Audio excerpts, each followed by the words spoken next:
with your permission பண்ணலாமா? இப்பவும் பண்ணலாம், ஒன்றும் தப்பு இல்லை.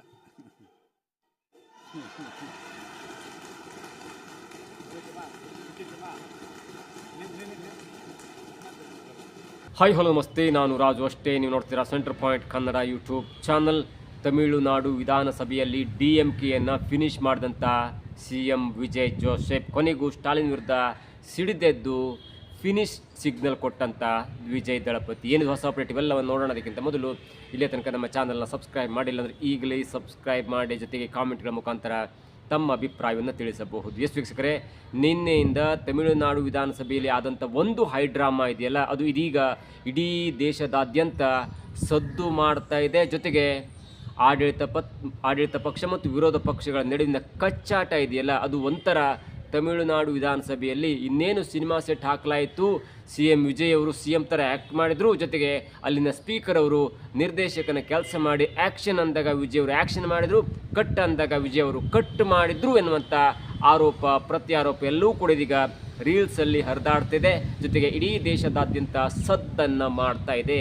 ಅಷ್ಟಕ್ಕೂ ನಿನ್ನೆ ವಿಜಯ್ ಅವರು DMK ಪಕ್ಷವನ್ನು ಫಿನಿಶ್ ಮಾಡಿದ ರೀತಿಯಲ್ಲಿ ಸಿಗ್ನಲ್ ಯಾಕೆ ಕೊಟ್ಟರು, ಇದರ ಹಿಂದಿನ ಕಥೆ ಏನು, ಯಾಕೆ ರೊಚ್ಚಗಿದ್ದು ವಿಧಾನಸಭೆಯ ಸ್ಪೀಕರನ್ನು ಪರ್ಮಿಷನ್ ಪಡ್ಕೊಂಡು ವಿಜಯ್ TVK ಪಕ್ಷದ ಮುಖ್ಯಸ್ಥ ಮತ್ತು ತಮಿಳುನಾಡಿನ CM ಆಗಿರುವಂಥ ವಿಜಯ್ ಅವರು ಯಾಕೆ ಆ ಒಂದು ಹಾಸ್ಯಭರಿತವಾದಂಥ ಫಿನಿಶ್ ಸಿಗ್ನಲನ್ನು ಮಾಡಿ ಒಂದು ಕಡೆ DMKಗೆ ಯಾಕೆ ನೇರವಾಗಿ ಎಚ್ಚರಿಕೆಯನ್ನು ಕೊಟ್ಟರು ಎನ್ನುವುದನ್ನು ನೋಡ್ತಾ ಹೋದರೆ ಅದು 2021ರ ಸಮಯ. 2021ರಲ್ಲಿ DMK ಅಧಿಕಾರದಲ್ಲಿರುತ್ತೆ. 2016ರಿಂದ 2021ರ ತನಕ ಅಧಿಕಾರದಲ್ಲಿರುತ್ತೆ. ಇನ್ನೇನು ಚುನಾವಣೆ ಬಂತು ಅಂದಾಗಲೂ ಕೂಡ ಮತ್ತೆ DMKಗೆ ಎದುರಾಗಿದ್ದು ಅದೇ AIADMK. ಜಯಲಲಿತಾ ನಂತರ ಪಕ್ಷದಲ್ಲಿ ಒಡಕಾಗುತ್ತೆ. ಇನ್ನೇನು DMKನ ಸೋಲಿಸಿ ಹರಪ್ರಯತ್ನ ಮಾಡಿದ್ರೂ ಕೂಡ ಯಾವುದೂ ಕೂಡ ಫಲಿಸಲ್ಲ. ಮತ್ತೆ ಸ್ಟಾಲಿನ್ ಅವರು 2021ರಲ್ಲಿ ಬರೋಬ್ಬರಿ ಸಿಂಗಲ್ ಮೆಜಾರಿಟಿ ಪಕ್ಷವಾಗಿ ಔಟ್ ಆಫ್ 234 ಸೀಟಲ್ಲಿ 133 ಸೀಟನ್ನು ಗೆದ್ದು 133 ಸೀಟನ್ನು ಗೆದ್ದು ಮತ್ತೆ ತನ್ನ ಅಧಿಪತ್ಯವನ್ನು ಸಾಧಿಸ್ತಾರೆ. ಅದು 2021ರ ಸಮಯದಲ್ಲಿ DMK 66 ಸೀಟನ್ನು ಗೆದ್ದು ಮಕಡೆ ಮಲಗುತ್ತೆ. DMK 133 ಸಿಂಗಲ್ ಮೆಜಾರಿಟಿ ಪಕ್ಷವಾಗಿ, ಅಂದರೆ ಕಾಂಗ್ರೆಸ್ ಇರುತ್ತೆ, ಕಾಂಗ್ರೆಸ್ 18 ಗೆಲ್ಲತ್ತೆ. ಹೀಗಾಗಿ ಸರಿಸುಮಾರು 160 170 ಸೀಟ್, ಅಂದರೆ DMK ಮೈತ್ರಿಕೂಟ 160 170 ಸೀಟನ್ನು ಗೆದ್ದು AIADMKನ ಮಕಾಡೆ ಮಲಗಿಸುತ್ತೆ. ಅಷ್ಟರ ಮಟ್ಟಿಗೆ ಅಲ್ಲಿ DMK ವಿರುದ್ಧ ಯಾರೂ ಅಲ್ಲಿ ವಿರೋಧಿಗಳಿರಲ್ಲ. ಮತ್ತೆ ಚುನಾವಣೆ ಆಗಬಹುದು.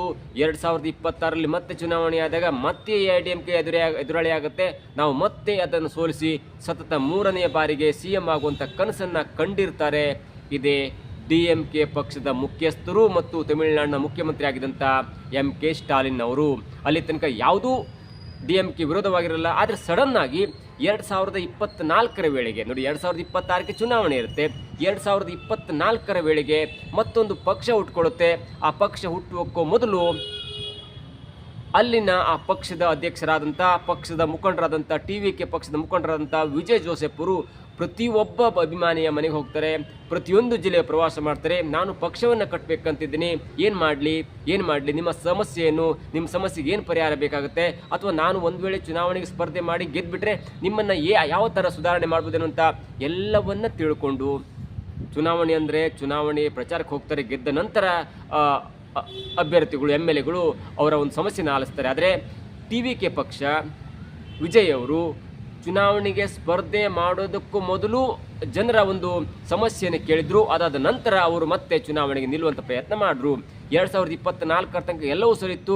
2025ರ ತನಕ ಎಲ್ಲವೂ ಸರಿಯಿತ್ತು. 2026 ಚುನಾವಣೆ ಘೋಷಣೆ ಆದಾಗಲೂ ಕೂಡ DMKಗೆ ಎದುರಾಳಿ ಪಕ್ಷವೇ ಇರಲಿಲ್ಲ. ಒಂದೊಳ್ಳೆಯ ಪ್ರಯತ್ನ. ಲಾಸ್ಟ್ ಬಾರಿ 2021ರಲ್ಲಿ 133 ಸೀಟ್ ಗೆದ್ದಿತ್ತು. ಆದರೆ ಚುನಾವಣೋತ್ತರ ಅಥವಾ ಚುನಾವಣಾ ಪೂರ್ವ ಸಮೀಕ್ಷೆಯಲ್ಲಿ ಇಲ್ಲ, DMK 160 ದಾಟುತ್ತೆ, ಸಿಂಗಲ್ ಮೆಜಾರಿಟಿ ಪಕ್ಷವಾಗುತ್ತೆ, ಕಾಂಗ್ರೆಸ್ ಅಥವಾ ಬೇರೆ ಬೇರೆ ಚಿಕ್ಕ ಪುಟ್ಟ ಪಕ್ಷದ ಸಪೋರ್ಟ್ ಇಲ್ಲದೆ ಒಂದು ಒಳ್ಳೆಯ ವಿಜೃಂಭಣೆಯಿಂದ ಅಥವಾ ಒಂದು ವಿಜಯೋತ್ಸವ ಮಾಡುತ್ತೆ ಅನ್ನುವಂಥ ಸಮೀಕ್ಷೆಗಳು ಕೂಡ ಕಂಡು ಬಂದಿದ್ದವು.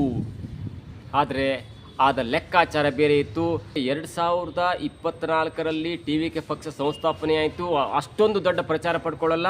ಅದರಲ್ಲೂ ಕೂಡ 2025ರಲ್ಲಿ ವಿಜಯ್ ಅವರ ರ್ಯಾಲಿಯಲ್ಲಿ ಒಂದೇ ಹಂತಕ್ಕೆ 40 ಜನ ಕಾಲ್ತುಳಿತಕ್ಕೆ ಬಲಿಯಾದ ನಂತರ ವಿಜಯ್ ಅವರಿಗೆ ಯಾವ ಲೆಕ್ಕದಲ್ಲಿ ಹಿನ್ನಡೆಯಾಯಿತು? ಇದರ ಹಿಂದೆ DMK ಪಕ್ಷದ ಒಂದು ಸರ್ಕಾರದ ಒಂದು ಪೊಲೀಸ್ ಅಭದ್ರತೆ ಕಾಡಿತ, ಪೊಲೀಸರ ಕಾನೂನು ಉಲ್ಲಂಘನೆ ಮಾಡಿದ ಕಾರಣಕ್ಕಾಗಿ 40 ಜನ ಸತ್ತರೆ ಎಲ್ಲವೂ ಕೂಡ ಒಂದು ಗೊಂದಲಗೂಡಾಗಿತ್ತು. ವಿಜಯ್ ಅವರು ಕೂಡ ಸ್ವತಃ ಇಲ್ಲಿ ಪೊಲೀಸ್ ಇಲಾಖೆಯ ಒಂದು ತೊಡಕಾಗಿತ್ತು, ಪೊಲೀಸ್ ಇಲಾಖೆಯ ವೈಫಲ್ಯ. ಹೀಗಾಗಿ ಅಲ್ಲಿ ಪೊಲೀಸರು ಜನರನ್ನು ನಿಯಂತ್ರಣ ಮಾಡುವಲ್ಲಿ ವಿಫಲರಾದರು. ಜೊತೆಗೆ ಇದರ ಹಿಂದೆ ಒಂದು ರಾಜಕೀಯ ದುರುದ್ದೇಶ ಇತ್ತು ಎನ್ನುವಂಥ ಆರೋಪವನ್ನು ಕೂಡ ಮಾಡಿದ್ರು. ಒಂದು ಹಂತಕ್ಕೆ 40 ಜನ ಸತ್ತ ನಂತರ, 40 ಜನ ತೀರ್ಕೊಂಡ ನಂತರ ಈ TVK ಪಕ್ಷದ ಸಂಸ್ಥಾಪಕರಾದಂಥ ವಿಜಯ್ ಅವರು ರಾಜಕೀಯವನ್ನು ಬಿಟ್ಪಡ್ತಾರೆ. ಯಾಕಂದರೆ CBI ಆಗುತ್ತೆ, ಬೇರೆ ಬೇರೆ ಕೇಸ್ ಆಗುತ್ತೆ, ಕಾಲ್ತುಳಿತಕ್ಕೆ ಒಳಗಾದ ನಂತರ ಅವರನ್ನು ಬೇರೆ ಬೇರೆ ಪ್ರಕರಣಗಳಲ್ಲಿ ಸಿಲುಕಿಸುವಂಥ ಪ್ರಯತ್ನ ಮಾಡ್ತಾರೆ. ಎಲ್ಲವಾದ ನಂತರ ಜನರು ಒಂದು ಅಭಿಪ್ರಾಯವನ್ನು ಪಡ್ಕೊಂಡಿದ್ರು, ಇಲ್ಲ TVK ಪಕ್ಷ ಮುಳುಗೋಗ್ಬಿಡ್ತು. ಅದರಲ್ಲೂ ವಿಜಯ್ ಅವರು ಈ 40 ಜನರ ಸತ್ತ ನಂತರ ಪರಿಹಾರ ಏನೋ ಕೊಟ್ಟರಾದರೆ ಮಾನಸಿಕವಾಗಿ ಸ್ವಲ್ಪ ಜರ್ಜರಿತರಾಗಿದ್ದಾರೆ. ಇನ್ನು ಮುಂದೆ ಅವರು ಯಾವುದೇ ಒಂದು ಪ್ರಚಾರಕ್ಕೆ ಬರಲ್ಲ, ಯಾವುದೇ ಒಂದು ಸಮಾರಂಭಕ್ಕೆ ಬರಲ್ಲ, ತನ್ನಷ್ಟು ತಾನು ಇದ್ದು ಚುನಾವಣೆ ಹಿಂದೆ ಸರಿತಾರೆ ಅನ್ನುವಂಥ ಮಾತು ಕೂಡ ಕೇಳಿ ಬಂದಿತ್ತು. ಅದಾದ ನಂತರ ಜನ ರೊಚ್ಚಿಗೆದ್ಬಿಟ್ರು. ಆದರೂ ಕೂಡ DMK ಆತ್ಮವಿಶ್ವಾಸ ಎಷ್ಟಿತ್ತಂದರೆ ಏಪ್ರಿಲ್ 23ಕ್ಕೆ ಒಂದೇ ಹಂತದಲ್ಲಿ ತಮಿಳುನಾಡಿನ 234 ವಿಧಾನಸಭಾ ಕ್ಷೇತ್ರಗಳಿಗೆ ಚುನಾವಣೆ ಆಗುತ್ತೆ. ಚುನಾವಣೆ ಭರ್ಜರಿ ಆಗುತ್ತೆ, 90ಕ್ಕೂ ಹೆಚ್ಚು ಶೇಕಡ ಮತದಾನ ಆಗುತ್ತೆ. ಅದಾದ ನಂತರ ತಮ್ಮ ಆಫೀಸಿಂದ ಮನೆಗೆ ಬರುವ ಹಂತದಲ್ಲಿ ಸ್ಟಾಲಿನ್ ಅವರನ್ನು ಮಾಧ್ಯಮದವರು ಕೇಳಿದಾಗ, ನೀವು ಅತ್ಯಂತ ವಿಜೃಂಭಣೆಯಿಂದ, ನೀವು ಅತ್ಯಂತ ಯಶಸ್ವಿಯಾಗಿ ಚುನಾವಣೆಯನ್ನು ಪೂರೈಸಿದಿರಿ, TVK ಪಕ್ಷದ ಗತಿ ಏನಿರ್ಬೋದು, ನಿಮಗೆ TVK ಪಕ್ಷ ಪೈಪೋಟಿ ಕೊಡಬಹುದು ಎನ್ನುವಂಥ ಮಾತನ್ನು ಪತ್ರಕರ್ತರು ಕೇಳಿದಾಗ, ಇದೇ ಸ್ಟಾಲಿನ್ ಅವರು, ಮಿತಭಾಷಿ ಸ್ಟಾಲಿನ್ ಅವರು ಕಾರು ಹತ್ತುವಂಥ ಹಂತದಲ್ಲಿ ಒಂದೇ ಹಂತಕ್ಕೆ ಫಿನಿಶ್ ಎನ್ನುವಂಥ ಸಿಗ್ನಲ್ ಮಾಡಿಬಿಡ್ತಾರೆ. ಒಂದೇ ಹಂತಕ್ಕೆ ಇದು ಫಿನಿಶ್, ನಮ್ಮ ವಿರುದ್ಧ ಯಾರೇ ಎದುರಾಳಿ ಇರಲ್ಲ, ಅದರಲ್ಲೂ ಮುಖ್ಯವಾಗಿ TVK ಪಕ್ಷ ನಮಗೆ ಎದುರಾಳಿ ಆಗ್ಲಿಕ್ಕೆ ಸಾಧ್ಯವೇ ಇಲ್ಲ ಎನ್ನುವಂಥ ಈ ಫಿನಿಶ್ ಸಿಗ್ನಲ್ನ ಮಾಡಿಬಿಡ್ತಾರೆ. ಅದು ಒಂದು ಹಂತಕ್ಕೆ ಆಗುತ್ತೆ. ಅದಾದ ನಂತರ 11 ಅಥವಾ 12 ದಿನಗಳ ಅಂತರದಲ್ಲಿ ಮೇ 4ಕ್ಕೆ ಪಂಚರಾಜ್ಯದ ಚುನಾವಣೆಯ ಫಲಿತಾಂಶ ಆಗುತ್ತೆ. ಬೆಳಗ್ಗೆಯಿಂದ ಒಂದು ಸಿನಿಮಾ ರೀತಿಯಲ್ಲಿ, ಒಂದು ಟೈಟಾನಿಕ್ ಸಿನಿಮಾ ರೀತಿಯಲ್ಲಿ, ಒಂದು ಒಳ್ಳೆಯ ಈ ಹಾರರ್ ಥ್ರಿಲ್ಲರ್ ಸಸ್ಪೆನ್ಸ್ ಸಿನಿಮಾ ರೀತಿಯಲ್ಲಿ ಒಂದೇ ಹಂತಕ್ಕೆ TVK ಪಕ್ಷ DMK ಮತ್ತು AIADMK ಪಕ್ಷವನ್ನು ಮಕಾಡೆ ಮಲಗಿಸಿ ತಾನು ಸಿಂಗಲ್ ಲಾರ್ಜೆಸ್ಟ್ ಪಕ್ಷವಾಗಿ ಹೊರಹೊಮ್ಮತ್ತೆ ಮತ್ತು 234 ಕ್ಷೇತ್ರಗಳ ಪೈಕಿ 108 MLAಗಳನ್ನ ಗೆದ್ದು ಅಧಿಕಾರ ಸ್ಥಾಪನೆ ಹಂತಕ್ಕೂ ಬರುತ್ತೆ ಮತ್ತು ಮೈತ್ರಿ ಪಕ್ಷದೊಂದಿಗೆ ಅಧಿಕಾರ ಕೂಡ ಹಿಡಿಯುತ್ತೆ. ನೋಡಿ ಯಾವ ಲೆವೆಲ್ಗೆ DMKಗೆ ಸೆಟ್ ಬ್ಯಾಕ್ ಆಯ್ತಂದರೆ, 133 ಸೀಟನ್ನು ಗೆದ್ದಿದಂಥ DMK 2026ರ ಚುನಾವಣೆಯಲ್ಲಿ 50+ ಸೀಟನ್ನು ಗೆಲ್ಲುವಲ್ಲಿ ಮಾತ್ರ ವಿಫಲವಾಯಿತು. ಸತತ 8 ಬಾರಿ ಅಸೆಂಬ್ಲಿಯಲ್ಲಿ ಗೆದ್ದು MLA ಆದಂಥ ಇದೇ MK ಸ್ಟಾಲಿನ್ ಅವರು TVK ಪಕ್ಷದ ಅಭ್ಯರ್ಥಿ ಎಸ್ ವಿ ಬಾಬು ಅವ್ರ ವಿರುದ್ಧ 8795 ಮತಗಳಿಂದ ಕೊಲತ್ತೂರು ವಿಧಾನಸಭಾ ಕ್ಷೇತ್ರದಲ್ಲಿ ಹೀನಾಯವಾಗಿ ಸೋತ್ಬಿಡ್ತಾರೆ.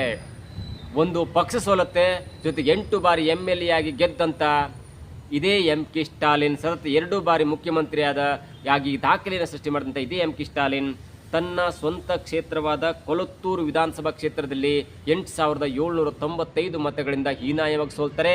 ಆ ರಿಸಲ್ಟ್ ಬರ್ತಾ ಇದ್ದಂತೆ ಅದೇ ಎಸ್ ವಿ ಬಾಬು ಅದೇ ಕ್ಷೇತ್ರದಲ್ಲಿ ನಿಂತು ಚುನಾವಣಾ ಬೂತ್ನ ಒಂದು ಕಚೇರಿಯ ಮೇಲೆ ಜೊತೆಗೆ ನಿಂತು ಅಂದರೆ ಚುನಾವಣಾ ಬೂತ್ ಇರುತ್ತಲ್ಲ, ಆ ಮತ ಎಣಿಕೆಯ ಕೇಂದ್ರದ ಮುಂದೆ ನಿಂತು ಫಿನಿಶ್ DMK, ಫಿನಿಶ್ ಸ್ಟಾಲಿನ್ ಎನ್ನುವಂಥ ರೀತಿಯಲ್ಲಿ ಅದೇ ದಿನ ಒಂದು ಸಿಗ್ನಲನ್ನು ಮಾಡ್ತಾರೆ. ಸ್ಟಾಲಿನ್ ಸಿಗ್ನಲ್ ಮಾಡಿದ್ದು ಏಪ್ರಿಲ್ 23ರಂದು ಚುನಾವಣೆ ಮುಗಿದ ನಂತರ, ಅಂದರೆ ಮತದಾನ ಮುಗಿದ ನಂತರ. ಆದರೆ ಅವರನ್ನು ಸೋಲಿಸಿ, ಅವರ ಕ್ಷೇತ್ರದವರನ್ನು ಸೋಲಿಸಿ ಅದೇ S V Babu, TVK S V Babu ಅವರು ಚುನಾವಣಾ ಮತಗಟ್ಟೆಗಳ ಮುಂದೆ ನಿಂತು DMK ಫಿನಿಶ್, ಸ್ಟಾಲಿನ್ ಫಿನಿಶ್ ಅನ್ನುವಂಥ ರೀತಿಯಲ್ಲಿ ಮಾತನ್ನು ಆಡ್ತಾರೆ ಮತ್ತು ಸಿಗ್ನಲ್ ಕೂಡ ಮಾಡ್ತಾರೆ. ಅದಾದ ನಂತರ ಇದೀಗ 1.5 ತಿಂಗಳ ನಂತರ ಇದೀಗ ವಿಧಾನಸಭೆಯಲ್ಲೂ ಕೂಡ ಇದೀಗ TVK ಪಕ್ಷದ ಸಂಸ್ಥಾಪಕರು ವಿಜಯ್ ಅವರು ವಿಧಾನಸಭೆಯಲ್ಲಿ ಗವರ್ನರ್ ಅವರ ಒಂದು ಭಾಷಣಕ್ಕೆ ವಂದನಾ ನಿರ್ಣಯವನ್ನು ಕೈಗೊಳ್ಳುವ ಹಂತದಲ್ಲಿ, ಜೊತೆಗೆ ಈ ವಿರೋಧ ಪಕ್ಷವಾದಂಥ DMKಯ ಉದಯನಿಧಿ ಸ್ಟಾಲಿನ್ ಅವರು ಮಾಡಿದಂಥ ಹಗರಣ, ಅದು ಬಡವರಿಗೆ ನೀವು ಸರಿಯಾಗಿ ಬೇರೆ ಬೇರೆ ಸೌಕರ್ಯಗಳನ್ನ ಕೊಡ್ತಾ ಇಲ್ಲ, ಎಲ್ಲ ಕಡೆ ಹಗರಣ ತುಂಬಿ ತುಳುಕ್ತಾ ಇದೆ, ಕರಪ್ಷನ್ ತುಂಬಿ ತುಳುಕ್ತಾ ಇದೆ ಅನ್ನುವಂಥ ಆರೋಪವನ್ನು ಮಾಡಿದಾಗ ಇದೇ ವಿಜಯ್ ಅವರು ಹೇಳ್ತಾರೆ, ನಾನು ಯಾವುದೇ ಕಾರಣಕ್ಕೂ ಕರಪ್ಷನನ್ನು ಬೆಂಬಲಿಸಲ್ಲ, ಕರಪ್ಷನ್ ಮಾಡುವವ್ರನ್ನು ಕೂಡ ಬಿಡಲ್ಲ, ಈ ಹಿಂದೆ ಮಾಡಿದವ್ರನ್ನು ಕೂಡಲ್ಲ, ಮುಂದೆ ಮಾಡಲಿಕ್ಕೂ ಕೂಡ ಬಿಡಲ್ಲ, ಅದು ನನ್ನ ಆಜ್ಞೆ ಅನ್ನುವಂಥ ರೀತಿಯಲ್ಲಿ ಒಂದು ಸಿನಿಮಾ ಥರದ ಡೈಲಾಗ್ ಆಡಿ ಒಂದು ಹಂತಕ್ಕೆ ಸ್ಪೀಕರ್ ಅವರ ಪರ್ಮಿಷನ್ ಪಡ್ಕೊಂಡು ನನಗೆ ಒಂದು ಸಿನಿಮಾ ಡೈಲಾಗ್ ನೆನಪಾಗುತ್ತೆ ಅಥವಾ ಒಂದು ಸಿನಿಮಾ ರೀತಿಯಲ್ಲಿ ಒಂದು ಡೈಲಾಗ್ ನೆನಪಾಗುತ್ತೆ ಅನ್ನುವಂಥ ರೀತಿಯಲ್ಲಿ ಹೇಳಿ ಸ್ಪೀಕರ್ ಅವರ ಪರ್ಮಿಷನ್ ಪಡ್ಕೊಂಡು ಫಿನಿಶ್ ಅನ್ನುವಂಥ ರೀತಿಯಲ್ಲಿ ಸಿಗ್ನಲ್ ಕೂಡ ಮಾಡ್ತಾರೆ. ಅದರ ಅರ್ಥ ಎಷ್ಟೇ, DMK ಸ್ಟಾಲಿನ್ ಅವರು TVK ಪಕ್ಷದ ಒಂದು ಅಜೆಂಡಾವನ್ನು, TVK ಪಕ್ಷದ ಒಂದು ರಾಜಕೀಯ ಭವಿಷ್ಯವನ್ನು ಫಿನಿಶ್ ಮಾಡಿದ್ದೇನೆ ಅನ್ನುವಂಥ ರೀತಿಯಲ್ಲಿ ಏಪ್ರಿಲ್ 23ರಂದು ಚುನಾವಣೆ ಮುಗಿದ ನಂತರ ಸಿಗ್ನಲ್ ಮಾಡಿದ್ರಲ್ಲ, ಅದಕ್ಕೆ ಪ್ರತ್ಯುತ್ತರವೆಂಬಂತೆ ಈ ವಿಧಾನಸಭೆಯಲ್ಲಿ ಕಡತದಲ್ಲಿ ದಾಖಲಾಗುತ್ತೆ ಅನ್ನುವಂಥ ದೃಷ್ಟಿಯಿಂದ ಸ್ಪೀಕರ್ ಅವರ ಪರ್ಮಿಷನ್ ಪಡ್ಕೊಂಡು TVK ಪಕ್ಷದ ಸಂಸ್ಥಾಪಕರು ಅಥವಾ ತಮಿಳುನಾಡಿನ ಮುಖ್ಯಮಂತ್ರಿ ಆದಂಥ ವಿಜಯ್ ಅವರು DMKನ ಫಿನಿಶ್ ಮಾಡಿದ್ದೇವೆ ಅನ್ನುವಂಥ ಮಾತನ್ನು ಕೂಡ ಹೇಳ್ತಾರೆ. ಇದು ಈ ಫಿನಿಶ್ ಎನ್ನುವ ಒಂದು ಸಿಗ್ನಲ್ನ ಹಿಂದಿರುವಂಥ ರೋಚಕ ಕಥೆ. ಅದಾದ ನಂತರ ಉದಯನಿಧಿ ಸ್ಟಾಲಿನ್ ಅವರು ಹೊರಗೆ ಬಂದು ಹೇಳ್ತಾರೆ, ಇಲ್ಲ ಈ ವಿಜಯ್ ಅವರು ತಮಿಳುನಾಡಿನ ವಿಧಾನಸಭೆಯನ್ನು ಒಂದು ಸಿನಿಮಾ ಸಿಟ್ ಅಂದ್ಕೊಂಡ್ಬಿಟ್ಟಿದ್ದಾರೆ. ಸ್ಪೀಕರ್ ಅವರು ಡೈರೆಕ್ಟ್ರು, ಸ್ಪೀಕರ್ ಅವರು ಆ್ಯಕ್ಷನ್ ಹೇಳಿದಾಗ TVK ಪಕ್ಷದ ಅಥವಾ ವಿಜಯ್ ಅವರು ಆ್ಯಕ್ಷನ್ ಅಂದರೆ ಆ್ಯಕ್ಟ್ ಮಾಡ್ತಾರೆ, ಅವರು ಕಟ್ ಅಂದಾಗ ಆ ಆ್ಯಕ್ಟಿಂಗನ್ನು ನಿಲ್ಲಿಸ್ತಾರೆ. ಒಂದು ರೀತಿಯಲ್ಲಿ ತಮಿಳುನಾಡು ವಿಧಾನಸಭೆಯನ್ನು ರೀಲ್ಸ್ಗಾಗಿ ಈ ಎಲ್ಲ TVK ಪಕ್ಷದ ನಾಯಕರು ಉಪಯೋಗಿಸ್ಕೊಂಡಿದ್ದಾರೆ. ಮುಂದೆ ನೋಡಬೇಕು ಏನೇನಾಗುತ್ತೆ. ಎಲ್ಲವೂ ಕೂಡ ಕೆಟ್ಟ ರೀತಿಯ ಸಂಪ್ರದಾಯ ಎನ್ನುವಂಥ ರೀತಿಯಲ್ಲಿ ವಾಗ್ದಾಳಿಯನ್ನು ಮಾಡಿದ್ರು. ಅದರ ಮುಂದುವರೆದ ಭಾಗವಾಗಿ ಅವರ ಪರ್ಸನಲ್ ವಿಚಾರವನ್ನು ತೆಗೆದುಕೊಂಡು ಇಡೀ ದೇಶ, ಇಡೀ ರಾಜ್ಯ ಗಂಡ ಹೆಂಡತಿಯರ ಜೊತೆ ಚೆನ್ನಾಗಿದ್ದರೆ ಇದೇ ವಿಜಯ್ ಅವರ ಹೆಂಡತಿ ತನ್ನ ಗಂಡನಿಗಾಗಿ ಕೋರ್ಟ್ನಲ್ಲಿ ಅಲೆದಾಡ್ತಾ ಇದ್ದಾರೆ ಅನ್ನುವಂಥ ಮಾತನ್ನು ಹೇಳಿ ಎಲ್ಲೋ ಒಂದು ಕಡೆ ವೈಯಕ್ತಿಕ ವಿಚಾರವನ್ನು ಕೂಡ ತೆಗೆದುಕೊಂಡು ಬಂದರು. ರಾಜಕೀಯ ಅಂದ ಕೂಡಲೇ ರಾಜಕೀಯವಾಗಿ ದ್ವೇಷ ಮಾಡಬೇಕೆ ಹೊರತು ವೈಯಕ್ತಿಕವಾದಂಥ ವಿಚಾರವನ್ನು ತಂದುಕೊಂಡು ಅದರಲ್ಲೂ ಕೂಡ ರಾಜಕೀಯ ಮಾಡೋದು ಅದು ಕೂಡ ಎಷ್ಟರ ಮಟ್ಟಿಗೆ ಸರಿ ಎನ್ನುವಂಥ ಅಭಿಪ್ರಾಯ ಇದೀಗ ಜನರಲ್ಲಿ ಕೇಳಿ ಬರ್ತಾ ಇದೆ.